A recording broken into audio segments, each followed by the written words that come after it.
Okay, welcome to Executive Talk. I am with friend and super popular, famous musician and composer, Dov Wow. Rosenblatt. Dov, Hey, Aaron, how are you? welcome. Good. It's so good to have you here on the podcast. Welcome.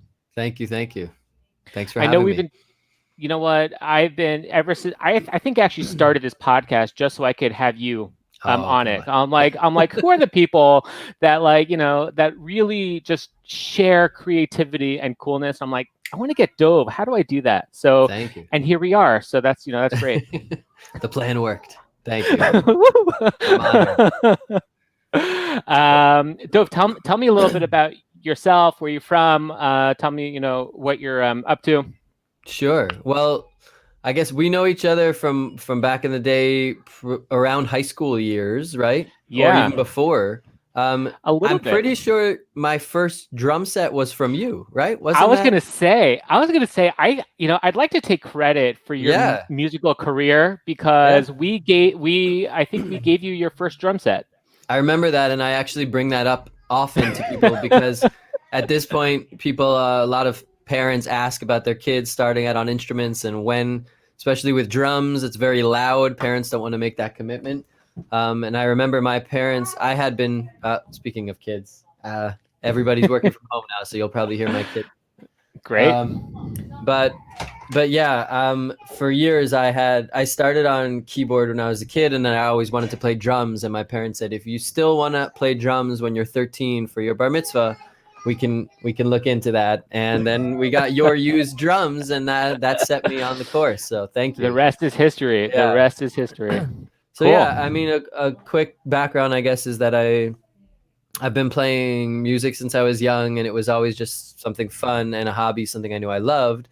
And then it really kind of took off as a viable. I mean, I'm hesitant to say that, but because we'll get into that, there's always ups and downs. But it took off like in college. It became clear that there was a real path for that to actually also produce some income. And I was in a band called Blue Fringe, like a Jewish rock band, all through college, Nice. and then that really was a fork in the road afterwards. My bandmates and I, we all had a big discussion of where we're going. And to their credit, 3 out of 4 of them were like, well, got to get a real job here. And one is like an architect and a therapist and a music attorney, still incredible musicians. But Right. and I joined a different band. Do you know C. Lansbaum, the guitar player? Sure. So Of yeah, so course.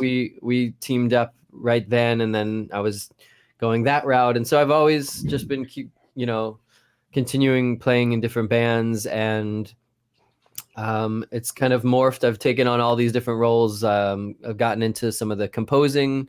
I'm here in Los Angeles, so obviously that's like a big focus here of music Right. for TV and film. And I'm in a band now, Distant Cousins, and we do a lot of, I'd say like 3 different. We have like the typical band route of creating and recording original music, and then also licensing for TV and film, and then also like composing. And we have a songwriting workshop that we've been really involved in. And so that's kind of an Great. overview, I guess. Great. Don't worry. We're gonna talk about all those things. Don't worry. By the way, do you still keep in touch with people from your old days back in Yeah. the Blue Fringe days? Yeah. So Avi, the guitar player in Blue Fringe, he moved to LA a few years ago. So I see him pretty often. Cool. He's still an incredible guitar player. And also he's an attorney at Universal Music Publishing. Great. So he's still very much in the music world. And yeah, Danny, the drummer I speak to, he's in Boston, and Chaim is in New York, bassist. So Great. yeah. So, I so mean, let's talk about once you have bandmates, that's like a connection for life, like that's band of it for brothers. life. It's real. It's true. That's true. It's one of those things that I dreamed about. I have a saying is that if you put talent aside, I'd love to be a musician singer, Mm, but like, okay, okay. there's this thing called talent. And if you don't got it, you don't got it. And you're just like, just one of those guys. Right. Yeah, I You've hear you. got you've got talent. Come on. Being very humble. So tell me, let's talk about distant cousins. How did you guys Sure. meet? How'd you get started?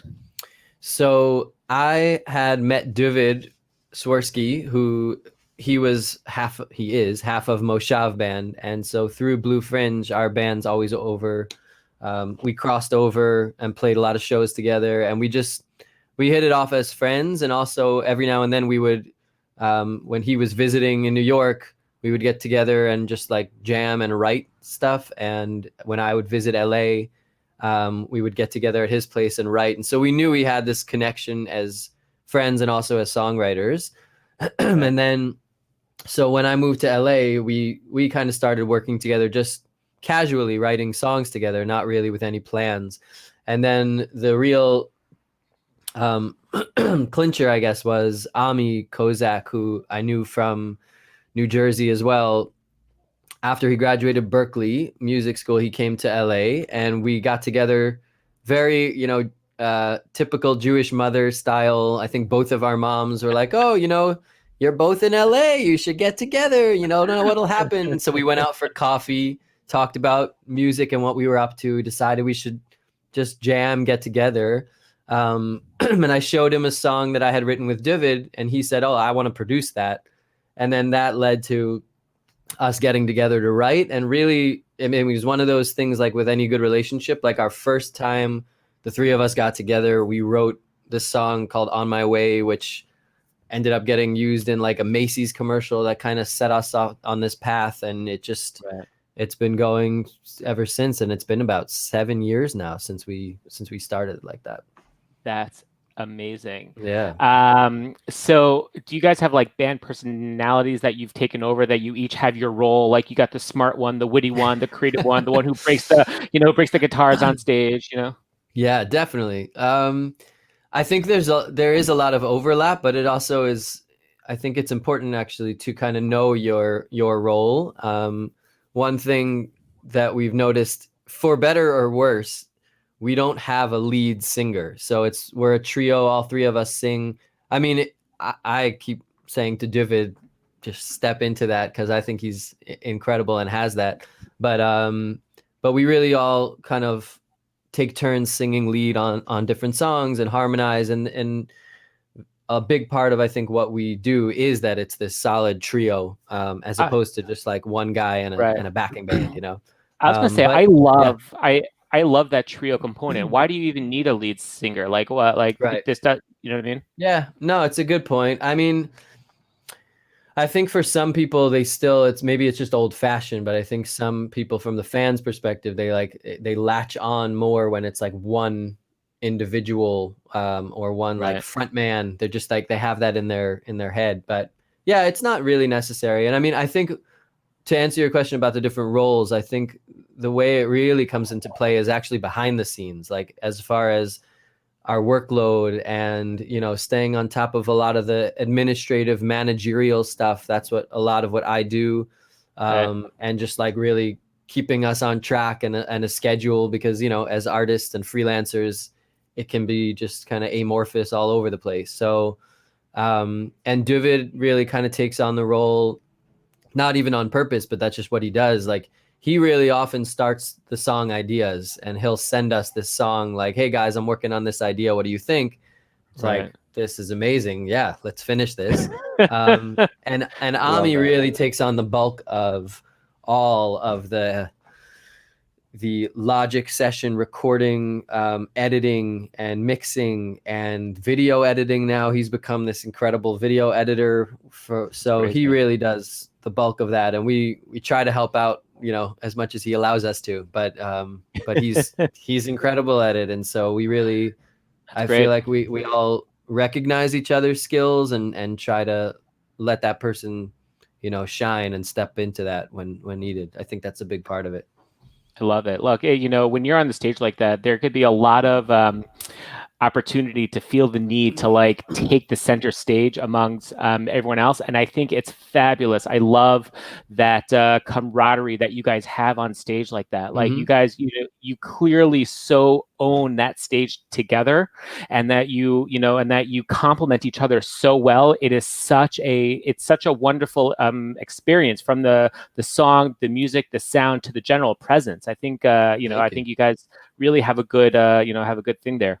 It's funny Um, because actually, literally, as far as who's in the center on the stage, that's been a discussion for us, and we had been trying because usually I end up being in the middle because I play acoustic guitar and a drum, thanks to you. right. So I have the kick drum set up in the middle, and even a snare for a couple songs. I'll put it down. So there's something visually about like the drum in the middle.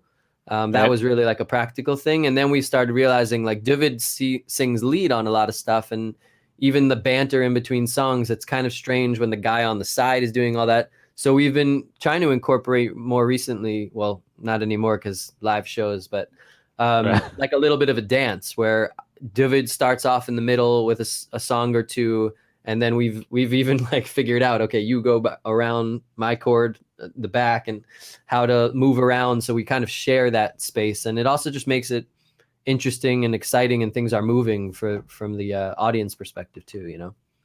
I hear that. I think it's great.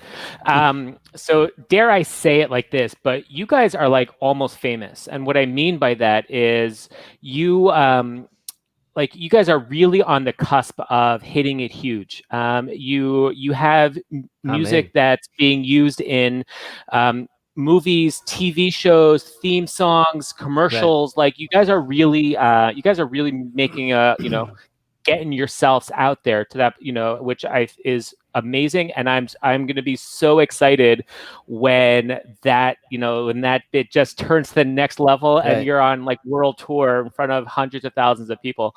Um, Thank how you. did you get to this point? Like, how did you what was your building process? Like, what was your thought process in order to help you continue to have your eye on the Yeah. prize of what of what the next stage for a musician Yeah. composer would be.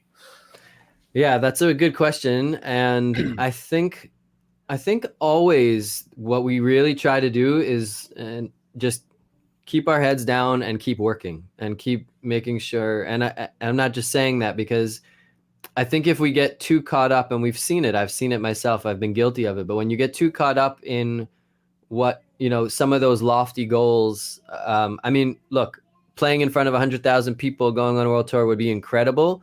But really, our goal is, one step at a time. Like, if we're working on this composing thing, how can we get better at that craft? Our workflow Right. among the three of us. How can we secure some more jobs?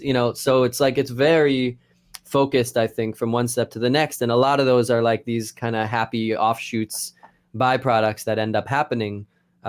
Because even to be very honest, in the beginning, we didn't even set out to be this new band. We really set out um, to write some songs that could get licensed, because it was 7 years ago when I think that moment of like the indie folk sound, Mumford and Sons, was so popular and being used in all these Right. movies and everything, that we felt like that we can do that.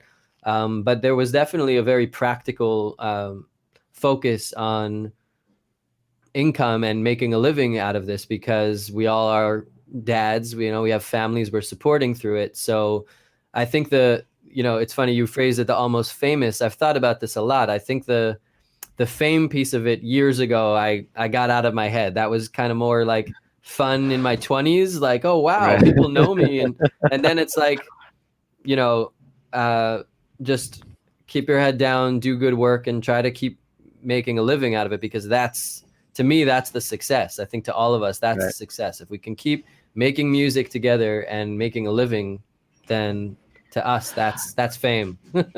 I agree, by the way, totally. As Yeah. look, I'm a big believer as if it makes you happy, if you're feeling accomplished and it's working, so then Yeah. it's great. You know what I mean? Yeah. Like that's what it has. That's what it's about. It's about Yeah. loving your craft, loving the experience and the process, and really just appreciating each moment and stage as you're in it, and and being thankful and appreciative for that stage as it is. I think I totally agree Yeah. with that. Also, I think it's Um, interesting because some of those goals are, as far as like a big tour and all of that, it has been ingrained in us, like growing up following rock and roll and following the music world. Like obviously those are the goals that we see, but especially now, even in the last 7 months of this pandemic, I think with live shows, obviously not happening right now, all musicians are kind of forced to pivot and think about what they're doing, and if it is going to continue with music, then how are you going to take that into some other avenue, you know? So we've gotten really into our songwriting workshop, for example, that like has just been really fulfilling and also really keeping us afloat. And so yeah, I think it's an interesting time for musicians, professional I musicians. hear that. So Yeah. how have you been staying relevant during this whole pandemic? Yeah, so we had started this songwriting workshop somewhat. Cousins in the classroom, Yeah, is that it's right? called Cousins in the Classroom. And again, it was one of those situations where it almost started by accident, because we were playing a show in New Orleans for the Limoud conference. I don't know if you're familiar with it, Okay. but it's, Sure. Hmm. and so they said, you know, I know you're playing the concert. Can you also lead a workshop with some students? And so we did this songwriting thing, and we walked out of that one session. Really, the three of us were like, wow, there is something here that was really special. Let's develop this. And so we developed it a little bit in person, but then since COVID, we've shifted, pivoted, moved it online, virtually on Zoom, and we went in. I mean, we were fortunate enough. We got we partnered with the Diller Foundation, and they work with teenagers all over the world. Actually, they have 32 different cities, like 650 teens that they work with, and they actually hired us to work with all of them and do our songwriting workshop with That's amazing. all 16 partnerships of 32 cities. So like within 2 months, I think April and May, we did about 18 of these workshops with all these kids, and it was just, I mean, And it was so so mind-blowing, honestly. that's crazy. And so Yeah. what happens? You go in and like I've seen a bunch of these. You guys have been kind of created great videos and follow-ups to these. So you go in and essentially you meet this crowd for the first time, and then you create an original song together. Yeah, exactly. So we use the framework of exactly, we explain like how this is kind of the work that we do anyway. Let's say a network reaches out and they say they have a new show, they need a song for the show, and they want it to sound like X, and they want you to feel like Y, and they need it, this week. So we kind of take that framework and we work with whoever the group is beforehand to develop the theme, just the general theme. But then once we come into the workshop, we present this songwriting brief and we show everybody, okay, here's our mission. We need to write a song that sounds like could be anthemic and could potentially be used in the Olympics or, whatever it is. But then we have a real framework and a mission together. And then everybody goes into breakout rooms and we give them ideas of things to discuss. And everything they discuss in those rooms, we're typing in a Google Doc in real time. So we end up turning that into the lyrics. We show everyone how, like, oh, that's a cool phrase you just said, that could be a hook. That could be, would that be in the verse? Could that be the chorus? So all of that, we kind of guide everyone, and they're very involved. And then the music part, we really do, take the reins a little and guide them. And David takes out his guitar and says, okay, does this feel like it's like a melancholy thing or uplifting? Like maybe something like this. And people get kind of almost like a choose your own adventure. They get involved with saying, yeah, that sounds cool. Do that chord,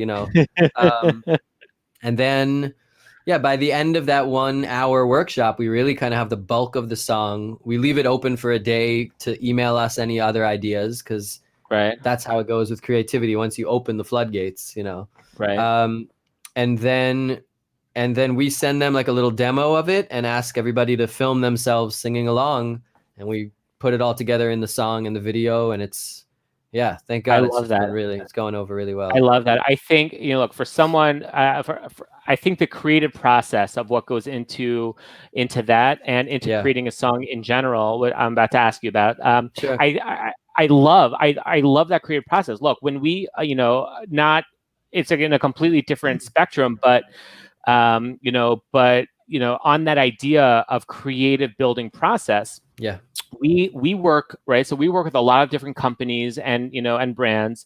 And one of the things that we talk a lot about with them is there's a systematic, group of tools that you're going to use to market your brand. Okay, you might use social media, you might use videos, you might use, certain kinds of chats, you might use, right? There's a whole variety of things that you might want to use. And the thing that actually sets you apart from your competitors and within the industry is that creative building process that you create first and you establish first in order to, find your voice, find your direction, find all the things that actually make you want to shout out and scream, whatever you're all about, and then learn how to tailor that into something, which is, manageable for the brand or for, whatever they're looking to build, they're looking to build. I think the creative building process is one of the most important stages that you can do in, in songwriting and in, in marketing and direction and, whatever, whatever happens to be in. What goes into that creative process for you when you're thinking about creating a song, whether for yourself or with this workshop? Like, how are you managing your own creativity and workflow in order to be able to say, yes, this works, this doesn't work, we could do it like this, not like this, if we, and like so on and so forth? Yeah, that's a good question. It definitely works differently in these workshops than it does by myself or with my bandmates. I mean, I think in general, I try to, take a yes and approach with everything, and just, when someone brings something up, even if you don't love it, just try yes, and we could also do this, and so to build off of each other. And I think for sure with the workshops and all these people who, we tell them in the beginning, like, we're asking everybody to really be vulnerable and just share, and all be accepting of each other. So if someone's going to shout out an idea, nobody's laughing at each other. We have to just really build off of each other's ideas instead of trying to knock them down. So that's a big part of it, is just really kind of with those workshops, it's a balance of us guiding them and also really responding to what they're saying, where they want to take it. And it's tricky. There have been a couple of times where someone really feels strongly about something, and we know as a band, like, that's not great and that's not going to make it in.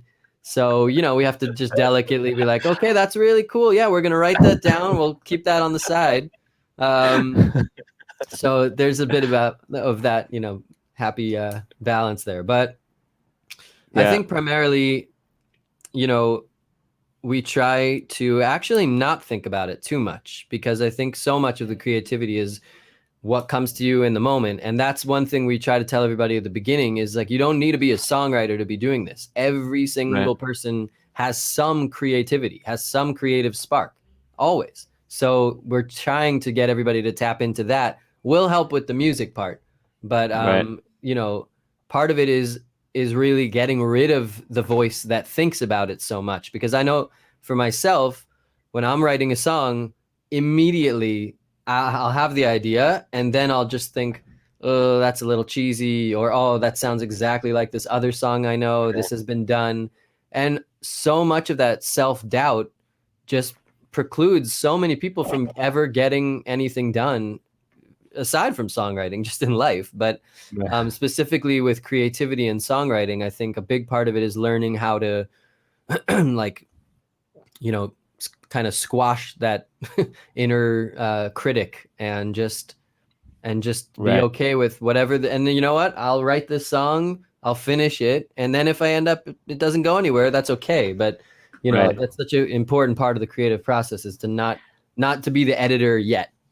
Right. I love that. I love that yes and attitude. I think it's such a collaborative way to keep people in and to manage your team and your whoever it is that you're working with in such a positive way, because you're right. Like, teams, bands, groups, whoever you're working with, there is and can be a huge collaborative effort. Everyone has something to offer. You know what I mean? Like, and if you really want to feel that success at the end, of that final result, the way that you have to do that is you have to tap into everyone's willingness and ability to contribute, what they think that they can, as opposed to saying, no, we've done that. No, that doesn't work. No, thank you. But that whole Yeah. yes and opportunity really opens the door for people to appreciate strengths of one another, appreciate the differences between one another, and really come up with a strong collaborative solution, and product at the end of that. I think Yeah. I think that's wonderful. Yeah.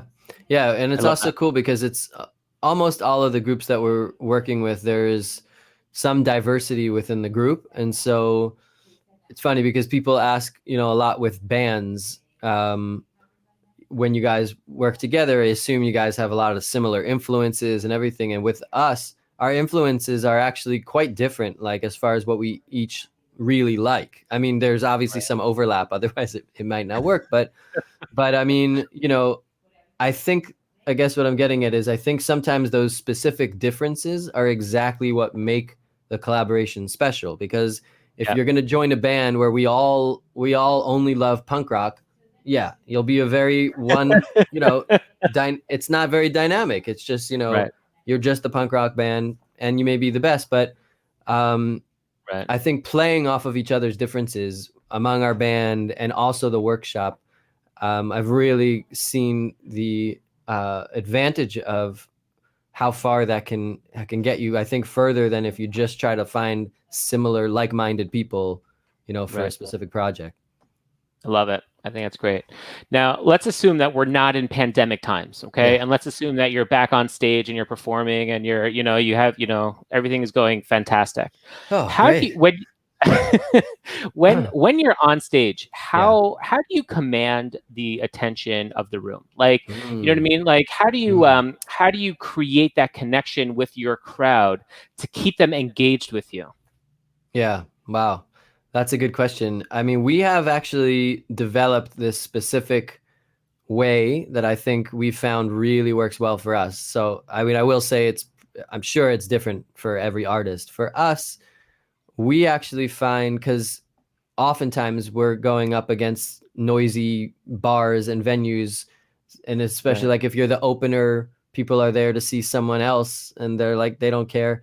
So we actually try to go the opposite. It's almost like a teacher, if you can hear me, clap once. We go super quiet and we start specifically with like an a cappella, no instruments, for two reasons. One is it has that effect of everybody quiets down to try to hear what's happening. Right. I guess there's a few reasons, because it also allows us to, like, right away we hit with what I think our strongest thing is, which is our singing, our harmonies. Obviously we get Mhm. into the musical jams and all of that, but and then the third thing is it really allows for like an arc to the show. So if you start super high energy, first of all, people, I think it would just have the effect of like, okay, you're trying to compete with us. And then also there's no room to go anywhere once you're already that high up. So we start really small, just voices, Right. and we hope that grabs people. And it has worked in the past where they get quiet, they're listening, they like the harmonies, and then they're in. And then the second song, you bring it up a little bit in energy, and then you have a whole arc where you can take them on a journey. But yeah, I Yeah. think that, and also just in general, and I say this a lot to, like, other artists and other performers, is just the confidence of just knowing that you're up there doing what you know best, and you Right. can't think too much about if everybody's going to love it or not, because this is what you've prepared, so you've worked Right. on your craft, this is what you can offer, and you just kind of, um if you're confident and you're having fun up there, then hopefully that translates, and then everybody else feels that they're having fun Right. along with you, and they feel like you're in control. Correct. I think the key to that also is what you said is about confidence, is that you Yeah. have to get up there and that you're on stage for a reason. You're here to deliver a product that you can do very well. And now it's just a matter of helping that audience, kind of like tap into your ability to know that you're there. Yeah. Um, Yeah. you know, Yeah. Exactly. yeah, I hear that. It's great. Okay. We talk about marketing and branding all the time. Hmm. And so now, like, you've taught me a lot about how you guys work and like your creative process. I think I'm so intrigued and inspired by that kind of stuff, and I personally I love to be able to learn from all from all people who from all different industries, because you can definitely there's so much to gain Mm-hmm. from understanding how different people's processes work, and the ability to share that creativity, to create a story or a song, to all those things. I think is fabulous. Now let's talk about marketing, right? Mm-hmm. How do Yeah. you, right? So how have you guys utilized marketing on your side to help promote and push your brand? Like, what techniques, what platforms have you found like that worked best for you? Right. And like to like what successes? Yeah.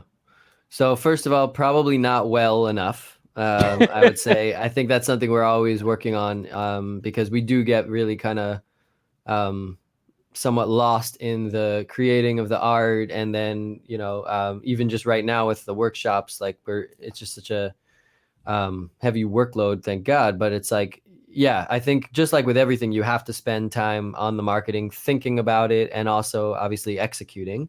Hmm. So we've found it's a really good question, and it's interesting because it's actually like an ongoing debate among the band, because we have a very mixed relationship with some of the social media platforms. So Facebook was great for a while. Now it seems like in general, I don't know if there's just the same enthusiasm around the Facebook platform.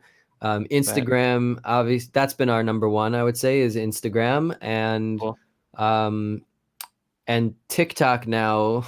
We weren't really planning on it, but Sorry. my Yeah. bandmate Ami, who also happens to be hilarious and does like spot on impressions of almost anyone, created his own Love TikTok that. account just for the fun of it, and he's really, I mean, he's had some great success with his comedic videos, and he's applied what he's learned from that to the band. So he's really Right. helping us, David and myself, and taking the lead in that, and we're following, and I see it already, which is, there's two things. One, I think, is consistency. I think that's number one. That's something he's noticed, is that with a Right. lot of these platforms, as much as you may not want to, just like with an instrument and practicing every single day and putting a little time in, Correct. that's the number one thing. That's And right.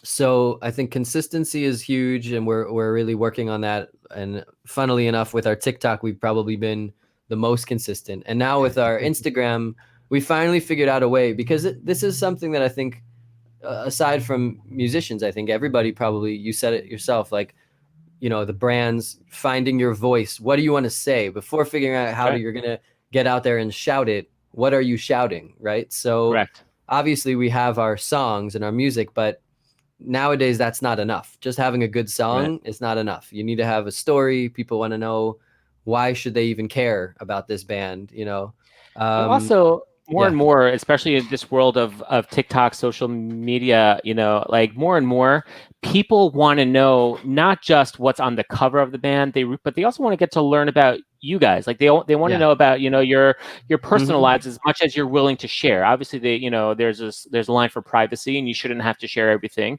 right, But when you're yeah, talking about really forming a relationship with your audience, part of that relationship is saying, I allow you to come into my quote unquote personal life yeah, in order to be able to to form that bond better. So you're yeah, not necessarily only going to hear my music. You might see me on vacation with my kids. You might I might let you in on a story that I'm sharing that's that has nothing to do with music, but like those are the pieces. It's those pieces of informal hmm, informal connection which create that stronger relationship to saying, yeah, I really love these guys and I want to keep following them. yeah, yeah. And that is, like, I think at the crux of it, because I think, one thing we've talked about is, like, musicians, rock stars used to have this really cool mystique about them, right? Obviously, like Bob Yeah. Dylan comes to mind. He was just so enigmatic, and so like that kind of played into his whole character. And I think about, like, if he were nowadays and saying, like, hey, I just got this latte from Starbucks, it's so good, and be like, Bob, what are you doing? You know, but so I think there has to be some sort Yeah. of balance where you still maintain.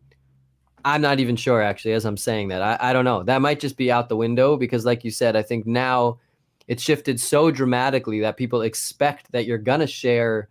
something of yourself. You can't get away with. Maybe you can if you're already at that level, and I think that might be the key. Is that we're like you said, almost famous. Like you still need to get broaden your audience. If you already are, Coldplay, at that Right. point you can kind of do whatever you want, right? But Right. for us as a band trying to grow the audience, we're just trying to use every platform possible. And so with TikTok, what we're really trying to do is find, and this is, I don't know that we're there yet, but it's something that we're constantly thinking about, is what is our voice, right? Like we're not just going to follow every single trend that comes out on TikTok because Right. that it's endless, and I think that's a futile No, and that's pursuit. But and what like, you're saying, and yeah, and that's an important thing to remember also is that you have too many people who are just trying so hard to copy all the trends that yep, they don't have their own voice. And those are right, the people they might have, some followers, but they don't have commitment. right, Right? The brands and the brands and the bands who yeah, have the commitment are the ones who have the ability to maintain their own, their own voice, in a way right, that works for them. yeah, And I think that's a it's super important to remember and not get lost in. I yeah, totally agree with that with you. yeah. So like one thing we've been doing that we feel like works for us, and we've been doing in our shows when we would cover a song, we would rarely would we play the entire song. We would usually just do a little clip of it. Yeah. And so that's kind of been a really cool thing. Like we just did here. This is like one that we just, I don't know if you could see, but yeah, there's it. Wrong way. Right, like a quick little 20-second of Love, "Mercy Me," love it. Yeah.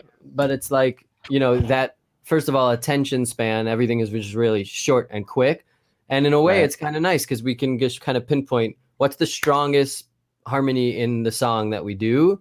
Let's do that, and let's have fun with it. Fun is really important for us, at least. We just like that. I think that's underlying in everything we do is we just try not to take ourselves too seriously and have fun with it, because otherwise you get into that rock Yeah. star mentality of like, oh, it's not cool, and then nothing's fun, and then nothing's fun, Yeah. and then No, why are you're you doing right. music with your life? So You're right. you have to have 100%. fun Look, with it. being able to create your personality and let it shine through your work, whether it's, no matter what you do, but that, those are the pieces that really resonate with your crowds, Yeah. right? And that's what's going to happen. And we tell that to brands all the time, is that you can't just put out like stagnant pieces of content that don't have any emotion to them, right? Right. Share emotion, share comedy, share love, share sad, share something, but let your brand represent, and a personality, because those are the pieces. Again, it's one of the things that we've learned in this, pandemic, and like we've been saying it for a long time, but in some way it's also come to light a lot stronger in this past 8 months, is that the world and people in it are we're all in this together at this point, and you should never underestimate the human to human um, relationship and component. Is that at the Yep. end of the day, you're still people relating to people, Yep. and everyone is going through it, and everyone's got a whole array of emotions that they need to internalize, express, share. And the more that your brand or band can have, can appreciate the personality and be able to share that personality, those are going to be some of the more of those, points and places that will continue to grow the commitment of your audience and then continue to expand that. Yeah. Yeah. No, it's a good point. I also You know, think just as far as we were talking about like finding your authentic voice, it's just something that we've been trying to remind ourselves, is that just like with music, I know for myself, for years as I was starting, probably subconsciously, but it was like really kind of trying to be like musicians that I liked until I really found what I felt like Right. this is what I can offer. This is what's unique. Maybe. But it's the same thing with social media and all of that. Like, I guess kind of being kind to yourself and allowing yourself that time to grow and find that voice, Yep. because it does take time, just like learning an instrument and everything. Like, you're not going to just do your first video and like, okay, this is what we do. So I imagine it's the same with brands. You have to kind of try a bunch of things and be patient and see, what Yeah. feels right and what strikes that human chord that you were just talking about, that human Correct. connection where people, you can tell, because that's what people are going to really be responding to, on a Absolutely. human level. So You're absolutely correct. And you're going to try a lot of things, and not everything is going to stick, and that's okay too. Yep. That's Yep. okay too. And you should, I don't remember that. Not everything's going to be a home run, and that's totally fine, Yeah, right? just get Because on base. that's it. Just get on base. That's part of the process. That's how you go. Like Right. that's how you do. There was a great. I was reading this book recently. The Art of the Start by Guy Kawasaki. Okay.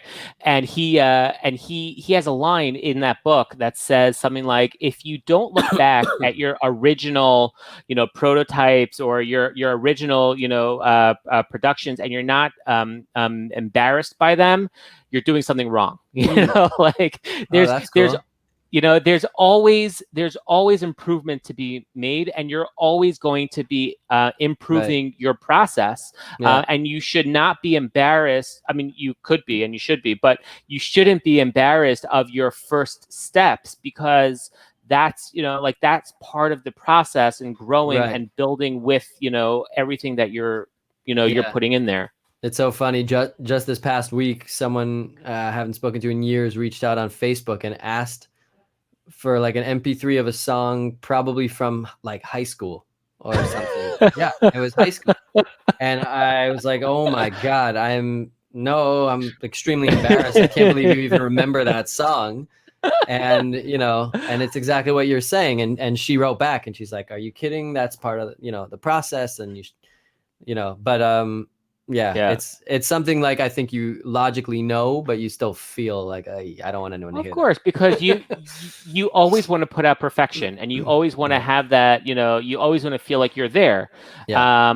But don't underestimate the value of of what growth is about also. Sure. Yeah. And that if you're always perfect, so then like where can you go? learning process? Yeah. Right. Yeah. Cool. Do you have a favorite song? Oof, that's a tough one. Favorite song. I mean, I have a bunch of different songs that I love for different reasons. I love. I mean, just this past week, also, my son was asking me what's my favorite Beatles song, and I was like, I don't know if I can Ooh, nice. answer, but he pinned me down, and I went with "In My Life." Ooh, good one. It's a good Beatles song, and That's a good one. I think it's the ones that really that tell a story and that have the emotion. I mean, I can definitely get into like some music that's doesn't even have lyrics and just get into the music of it, and I love that too. But to me, I've always even looked at my instruments that I play as just a vehicle to write the songs. So Right. I definitely, I think first and foremost it comes down to the writing, and it's like the storytelling. I'm a big Brandy Carlisle. I feel like she's just incredible at lyrics and melodies that hit you at the heart. And Right. Yeah. Jeff Tweedy, from Wilco. I mean, yeah, I could. It's That's so great. hard. It's like what's your favorite letter? I mean, they're all used. They're all used to construct these words that make you feel something. So I don't know. Right. I love it.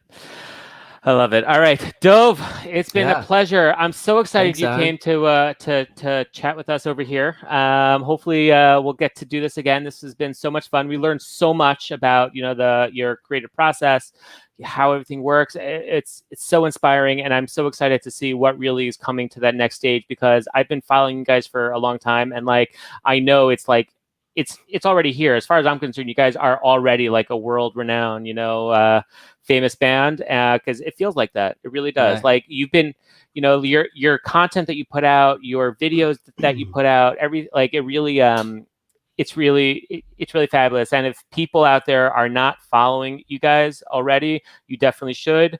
Yeah, thank Instagram, you. Facebook, apparently now on TikTok, Yeah. and Yeah. It's you Distant should go. Cousins Official. I think that's the one on all that stuff. But yeah, thank You you. should, I appreciate you saying all that, especially from, a fellow musician and someone who I know from growing up. So thank you. I appreciate it. no problem. My pleasure. All right. Have a good one. Thanks so much. All right, you too.